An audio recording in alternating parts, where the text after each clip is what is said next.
یہ بھی کر کے دیکھ لو، مجھے تو کوئی امید نہیں۔ وہ یہ کہتا ہوا میرے کمرے سے نکل گیا۔ محمود حسن اب خواب آور گولیاں کھا کر سونے لگا تھا، کیونکہ اسے نیند نہیں آتی تھی۔ اب وہ کبھی کبھار سید بادشاہ کی کوٹری میں جاتا، لیکن تجوریاں بھرنے کے لیے نہیں، خالی کرنے کے لیے۔ اس رات مجھے مظلوم رابعہ کا خیال آیا کہ محمود حسن کا انجام قریب آتا جا رہا ہے۔ میں نے سوچا رابعہ کو ایک نہ ایک روز تو اس کوٹھی میں واپس آنا ہے۔ اگر محمود حسن بالکل ہی کنگال ہو گیا تو رابعہ اپنی بقیہ زندگی کس طرح گزارے گی؟ معلوم نہیں ہندوستان میں اس کے گھرانے پر کیا گزری۔ اس کے والدین زندہ بھی تھے یا نہیں؟ اس کے دونوں بھائی کہاں اور کس حال میں تھے؟ محمود حسن نے ان سے کوئی رابطہ قائم نہیں رکھا تھا۔ اسی رات کو میں نے اپنے سوالوں کے جواب معلوم کر لیے۔ نفرت و تعصب کی آندھی نے جن گھرانوں کو بے چراغ کر دیا، انہی میں سے ایک گھرانہ رابعہ کا تھا۔ اس کے والدین کو پہلے تو بیٹی کی جدائی کا غم سہنا پڑا، پھر فسادات میں ایک بیٹا مارا گیا۔ وہ یہ دوہرا غم برداشت نہ کر سکے۔ پہلے رابعہ کی ماں نے اس دنیا سے منہ موڑا اور پھر بوڑھا باپ بھی چل بسا۔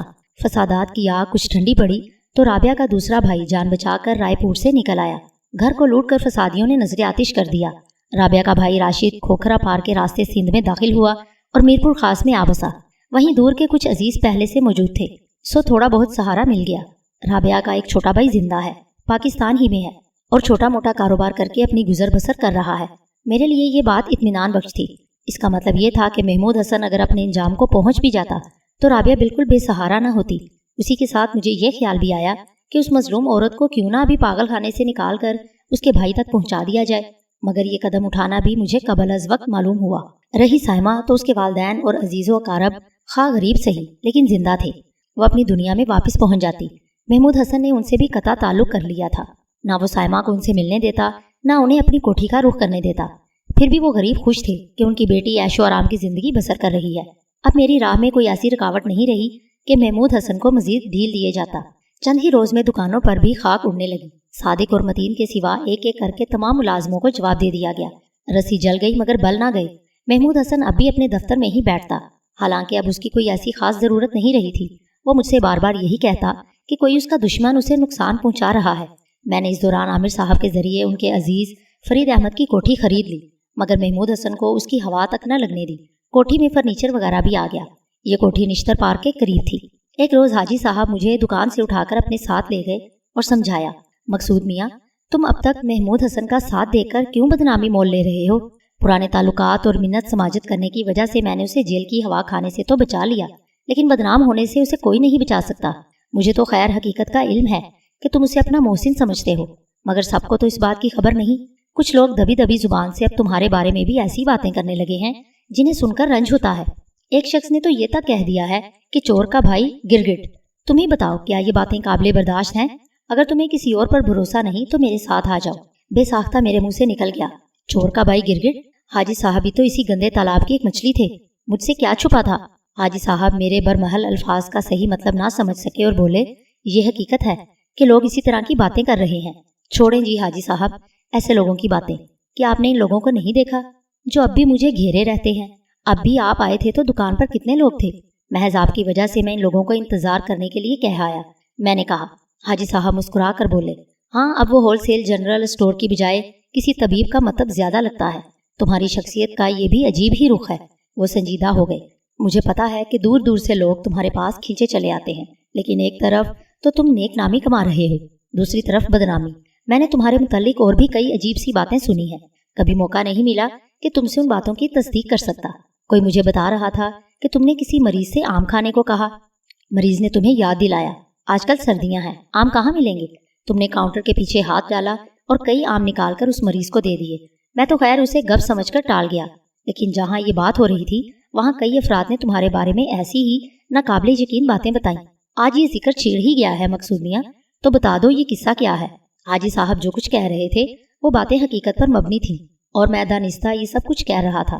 میں نے ان سے کہا، اس میں یقین نہ آنے والی کون سی بات ہے؟ آپ فرمائیں تو میں بھی آپ کو یقین دلائے دیتا ہوں۔ ایسا تو آپ بھی کر سکتے ہیں۔ وہ کس طرح مقصود میاں؟ حاجی صاحب مجسم حیرت بن گئے۔ میں ان کے دفتر میں ایک طرف پڑے ہوئے صوفوں میں سے ایک صوفے پر بیٹھا تھا، میرے برابر ہی دوسرے صوفے پر وہ بیٹھے ہوئے تھے۔ ایک جانب دیوار سے لگی ہوئی ان کی بڑی سی میز اور اس کے پیچھے گھومنے والی کرسی رکھی تھی۔ بسم اللہ پڑھ کر آپ اپنی میز کی نیچے والی دراز کھولیے، جائیے اس میں سے 2 کلمی آم نکال کر لے آئیے۔ وہ ہنس دیے اور پھر کہنے لگے، مقصود میاں تم نے آج تک میرے ساتھ مذاق نہیں کیا، میں نے تو یہی محسوس کیا ہے ہمیشہ کہ تم میرا احترام کرتے ہو، پھر آج تمہیں کیا ہو گیا ہے؟ میں اب عمر کی اس منزل پر پہنچ چکا ہوں کہ جب ایسی بے سروپا باتوں پر ہنسا ہی جا سکتا ہے۔ آپ کو میری بات پر یقین نہیں آ رہا اور اسے مذاق سمجھ رہے ہیں تو میں خود آم نکال کر لے آتا ہوں۔ میں یہ کہتے ہی صوفے سے اٹھ گیا۔ ہم جن زادوں کے لیے یہ کوئی مشکل کام نہیں کہ جن پھلوں کا موسم نہ ہو وہ بھی فراہم کر دیں۔ سو میں نے جو کہا تھا کر دکھایا۔ حاجی صاحب کے چہرے پر پہلے تو حیرت اور بے یقینی سی نظر آئی، پھر وہ مجھ سے مرعوب نظر آنے لگے۔ میرا مقصد پورا ہو گیا۔ بات اتنی سی ہے حاجی صاحب کہ میرے بزرگوں نے مجھے کچھ اور ادوار و وظائف تعلیم کیے تھے، یہ سب انہی کا کرشمہ ہے۔ میں نے یقین دہانی کی خاطر کہہ دیا۔ اگر میں انہیں یہ بتا دیتا کہ ان کی طرح آدم زاد نہیں جن زاد ہوں تو وہ بے ہوش ہو جاتے۔ تم نے تو واقعی مجھے حیران کر دیا مقصود میاں، معاف کر دینا، مجھے خبر نہیں تھی کہ تم صاحب کرامت بزرگوں کی اولاد میں سے ہو۔ آج سے تو میری نظروں میں تمہاری عزت اور بڑھ گئی۔ اب تمہارا بے غرض ہونا میری سمجھ میں آیا۔ خاندانی اور نیک لوگ تم ہی جیسے ہوتے ہیں۔ میں کیا اور میری بساط کے حاجی صاحب سب اللہ کی دین ہے، وہ جسے چاہے عزت دے جسے چاہے ذلت دے، اس میں کیا شک ہے۔ حاجی صاحب ان ساری باتوں سے قطع نظر میں آپ کو اپنا خیر خواہ اور بڑا سمجھتا ہوں۔ ایسا نہ ہوتا تو آپ کو کیا پڑی تھی کہ مجھے بلا کر سمجھاتے، خود میں بھی کافی دن سے انہی باتوں پر غور کر رہا تھا۔ انشاءاللہ آپ جلد ہی یہ سن لیں گے کہ میں نے محمود حسن صاحب کی کوٹھی کی سکونت ترک کر دی ہے۔ پھر کہاں رہنے کا ارادہ ہے مقصود میاں؟ میں اس کا بندوبست کر چکا ہوں، لیکن ابھی اس وجہ سے کچھ بتانا نہیں چاہتا کہ محمود حسن صاحب کو یہ سن کر تکلیف ہوگی۔ آپ بھی ابھی کسی سے اس کا ذکر نہ کیجیے گا۔ میں کوئی مناسب موقع دیکھ کر خود ہی یہ قدم اٹھانے کی راہ ہموار کر لوں گا۔ تقریباً یہی بات میں نے عامر صاحب سے کہی تھی کہ وہ کوٹھی خریدنے کا معاملہ فی الحال راز ہی میں رکھیں۔ یہ تمہاری شرافت ہے مقصود میاں کہ محمود حسن کی دل آزاری کا تمہیں اب بھی خیال ہے۔ میری زبان پر بہرحال یہ بات نہیں آئے گی۔ حاجی صاحب کے دفتر سے لوٹ کر میں دکان پر پہنچا تو شام ہو رہی تھی۔ دونوں دکانوں میں سامان اتنا کم رہ گیا تھا کہ محمود حسن نے ایک دکان پر تالا ڈلوا دیا۔ دکان پر حاجت مندوں کی بھیڑ لگی ہوئی تھی۔ محمود حسن بھی مجھے انہی کے درمیان نظر آیا۔ مجھے دیکھتے ہی محمود حسن کا پارا چڑھ گیا اور چیخا، تم نے کیا تماشا لگا رہا ہے مقصود؟ جب دیکھو یہاں مفت خورے جمع رہتے ہیں، بھگاؤ انہیں یہاں سے۔ میں دانستہ غصہ پی گیا اور ان لوگوں سے آئندہ روز آنے کو کہہ دیا۔ دکان بند کروا کے کوٹھی کی طرف واپس جاتے ہوئے میں نے محمود حسن سے کہا، آپ کا غصہ روز بروز بڑھتا جا رہا ہے۔ غصہ کسی مسئلے کا حل نہیں، تو پھر کیا تمہاری طرح میں بھی مفت خوروں کی بھیڑ کو اپنے پیچھے لگائے رکھوں؟ وہ چڑ کر بولا، اب یہ ایک اور موٹر اور کوٹھی میرے پاس رہ گئی ہے، یہی حال رہا تو کسی دن یہ دونوں بھی بک جائیں گی۔ جو چال چلتا ہوں الٹی پڑتی ہے۔ جب آدمی کا وقت بگڑ جاتا ہے تو ایسا ہی ہوتا ہے۔ وقت بگڑا نہیں مقصود، کسی نے بگاڑا ہے۔ کوئی نہ کوئی دشمن ضرور ہے میرا۔ تم اس بات کو نہیں مانتے نہ مانو، لیکن میں ایک فیصلہ کر چکا ہوں۔ وہ کیا؟ میں نے سوال کیا۔ اگر اس نے مجھے تباہ کر دیا ہے تو میں بھی اب اسے زندہ نہیں چھوڑوں گا۔ یہ تو آپ بڑی خطرناک بات کر رہے ہیں، میں نے دانستہ کہا۔ قانون کو ہاتھ میں نہیں لینا چاہیے۔ میرا مقصد اسے چڑھانا تھا۔ اس نے بھی مجھے ابتدا میں کم ذہنی اذیت نہیں دی تھی۔ میری دانست میں یہ پچھلا قرض اتارنے کا وقت تھا۔ کیسا قانون؟ کس کا قانون؟ وہ چینخ اٹھا، میں کسی قانون کو نہیں مانتا۔ تمہارا قانون میرا کچھ نہیں بگاڑ سکتا۔ میں اپنے دشمن کو قتل کر دوں گا، لیکن آپ کو تو یہ بھی معلوم نہیں کہ وہ کون ہے۔ میں تمہیں یہی کمال دکھاؤں گا۔ غصے کی وجہ سے وہ گہرے گہرے سانس لینے لگا۔ پھر کچھ دیر بعد اس نے خود پر قابو پا لیا اور مجھ سے قدرے پرسکون آواز میں بولا، سنو، آئندہ 3 روز تک تمہیں کو دکان کھلوانی اور بند کروانی ہے۔ کیا آپ کہیں باہر جا رہے ہیں؟ اگر گدو بندر جانا ہے تو… یہ کیا بکواس شروع کر دی تم نے؟ اس نے میری بات کاٹ دی۔ کیا میں تمہیں پاگل نظر آتا ہوں؟ ضروری تو نہیں کوئی پاگل ہی وہاں جائے، بڑی بیگم صاحبہ بھی تو وہی ہیں۔ تو پھر میرا اب کیا تعلق اس پاگل عورت سے؟ اس نے مجھے گھور کر دیکھا۔ آئندہ کبھی میرے سامنے اس کا نام نہ لینا، ورنہ… اس نے دھمکی دینے کے انداز میں اپنا جملہ ادھورا چھوڑ دیا۔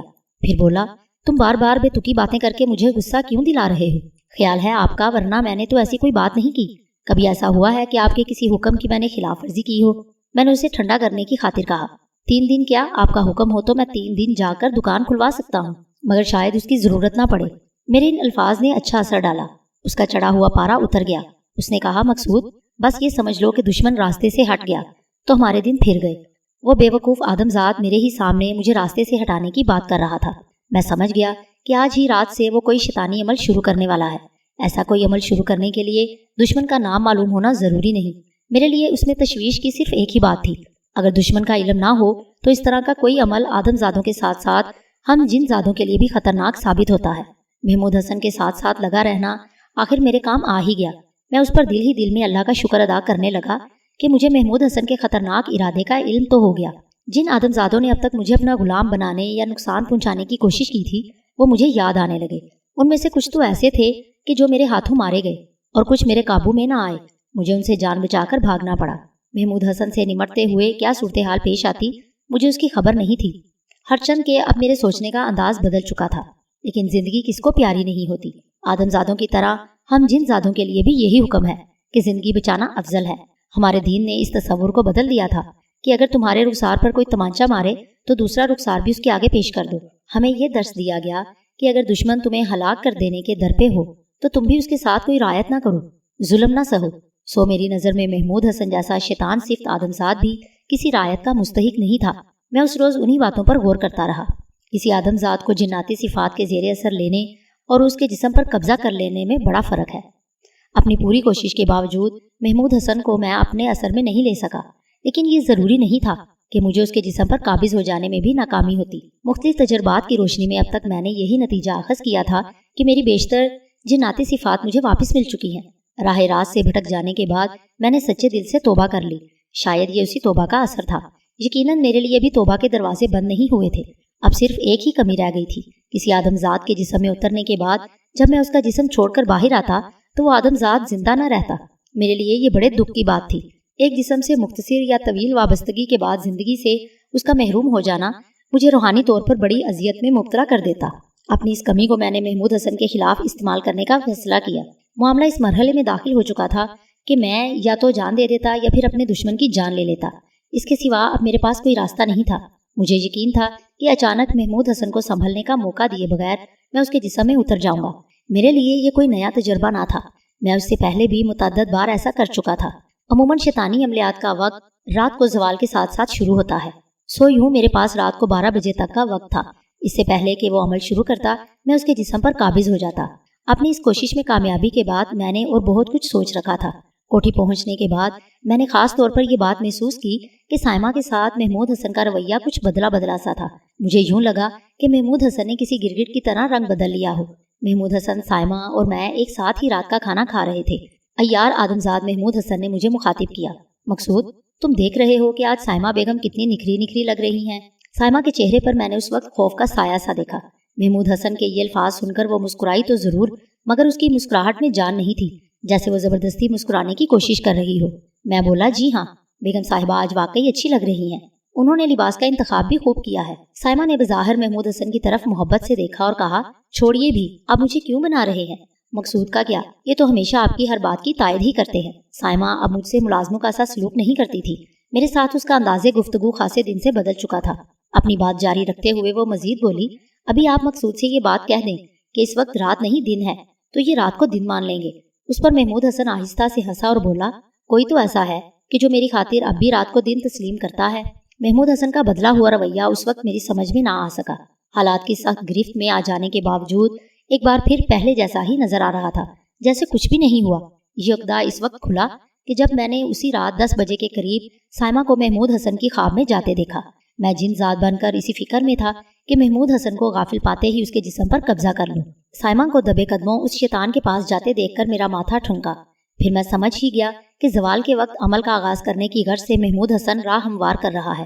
کسی بھی شیطانی عمل کی ابتدا پاک صاف ہونے کی صورت میں ممکن نہیں۔ محمود حسن کی خوابگاہ کا دروازہ بند ہو گیا اور پھر ذرا ہی دیر بعد سائمہ کی ہلکی سی چینخ ابھری۔ اذیت پسند محمود حسن نے اپنی زرندگی کا آغاز کر دیا۔ یہی وقت تھا کہ جب محمود حسن پر اچانک حملہ کر کے قابو پا لیا جاتا۔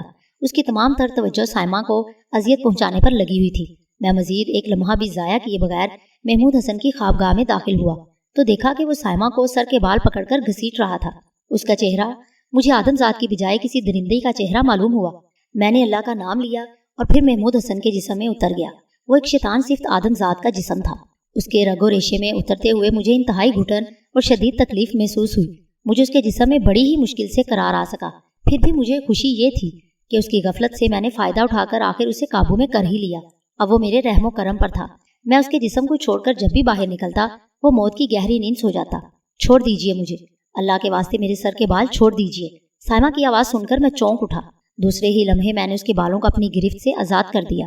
مجھے معاف کر دینا سائمہ، میں محمود حسن کی آواز میں بولا۔ معلوم نہیں مجھے کیا ہو گیا تھا۔ آپ بہت ظالم ہیں، وہ سسکتے ہوئے کہنے لگی۔ میں تو اسی وقت ڈر گئی تھی کہ جب آپ کھانا کھاتے ہوئے مقصود سے میری تعریف کر رہے تھے۔ سائمہ اپنے بالوں کو درست کرتے ہوئے آنکھوں سے آنسو پونچھنے لگی۔ یقین کرو سائمہ کہ اب کبھی ایسا نہیں ہوگا۔ جاؤ اور جا کر آرام سے اپنے کمرے میں سو جاؤ۔ سائمہ مجھے حیرت سے دیکھنے لگی۔ اسے یقیناً میری بات پر بھروسہ نہیں ہوگا۔